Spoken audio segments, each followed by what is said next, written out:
Let me show the usage of the AXISVM getResults component that is located in the results subcategory. The most important input parameter is the result type. The following types are available now: nodal displacement, line and member displacement, line and member internal force, nodal support and line support reaction force, line and member stress. Nodal displacement covers the vibration and buckling mode shapes as well. The component is able to handle one single result type at once. For envelope and critical cases, user must select one or more result components as a basis of the envelope or critical results. The contents of the result component value list are always adjusted to the selected result type. I show some examples.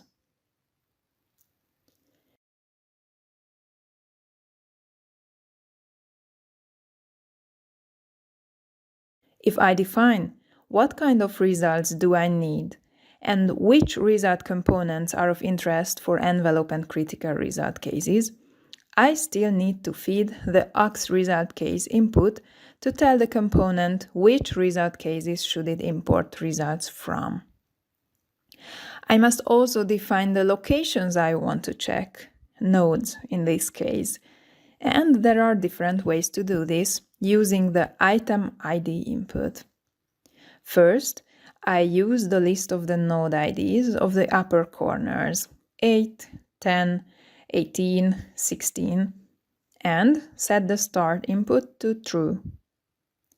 I work with an envelope result case, and I request it for results for both min and max envelope. The results are imported for min and max envelope separately. Therefore, I see that my input result case is split into two result cases on the X result case output.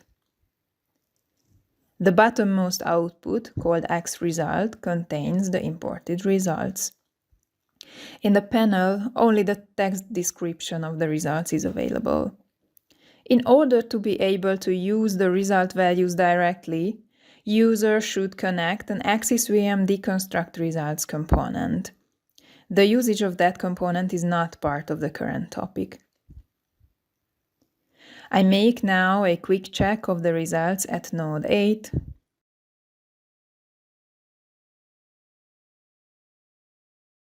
and 10. Nodal displacements are, of course, always provided in the global coordinate system.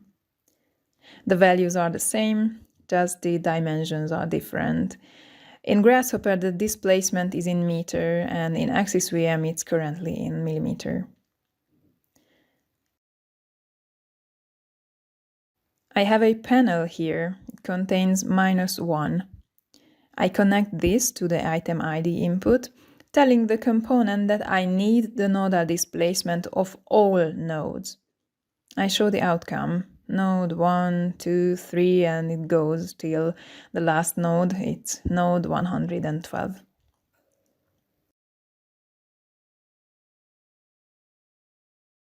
This feature, to get the results for all items of the given type, is available for the highlighted result types at the moment. So if I choose the member displacement, I still get a warning that this is not yet possible. However, I can, of course, get member displacements for specific members. Here I have 3 AXISVM line parameters, and with Ctrl and left arrow, I go to the source of them. On the sketches, you can see that I have a group of the vertical beams, a group of the horizontal beams, and a group of the truss members. I type this information into relays here.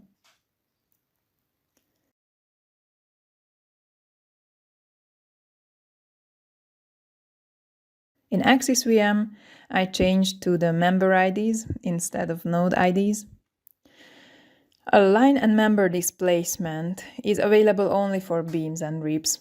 Therefore, I import the results for the vertical beams.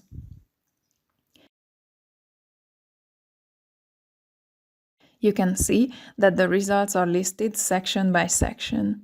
In this model, every beam of the structural member is meshed with 4 lines, or in other words, with 4 finite elements. And we have the default 11 sections per line.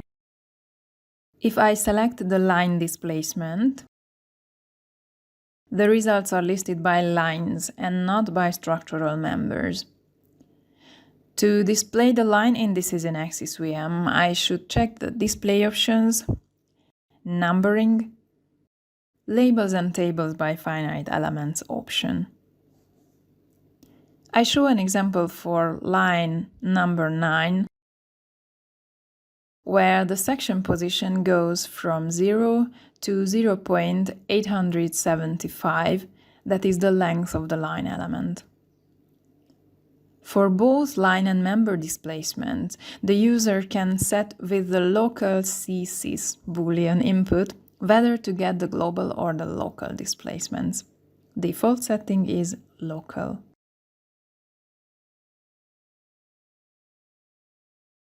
I display the support IDs in AXISVM and change to nodal support reaction force in Grasshopper.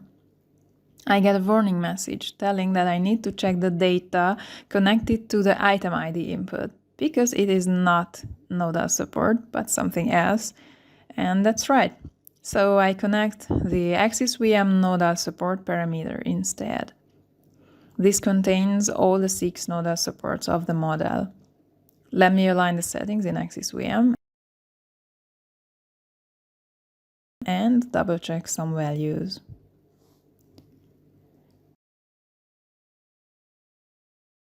If I would like to consider the envelopes for more than one result component, I may connect more than one value list.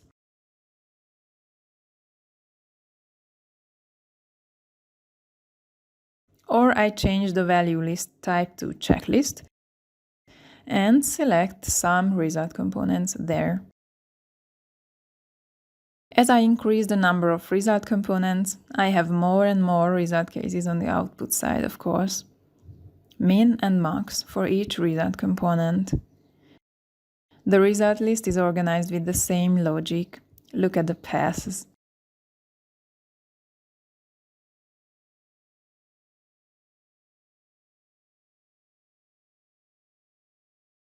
I change to the member stress result type, and the independent stress point Boolean input becomes active.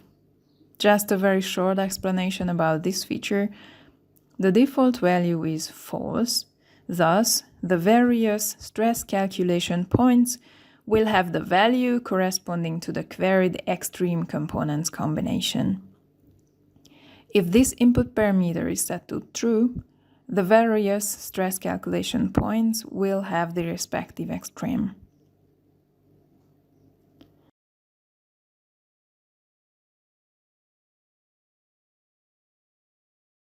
To demonstrate that user may import results for more than one result case at once, I define the 2 load cases and 1 load combination of the model as input, and compare some values with AXISVM, knowing that in Grasshopper I see kilonewton per square meter.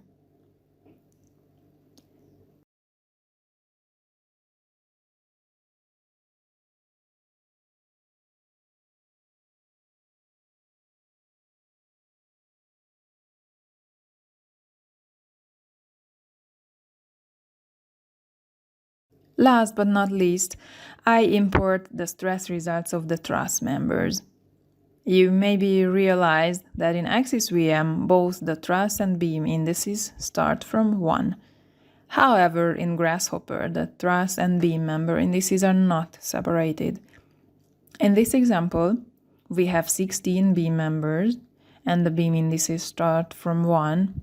Therefore, the truss indices start from 17, and this is mentioned in the text description of the results. Look that I can get the same stress results connecting the ID number 17.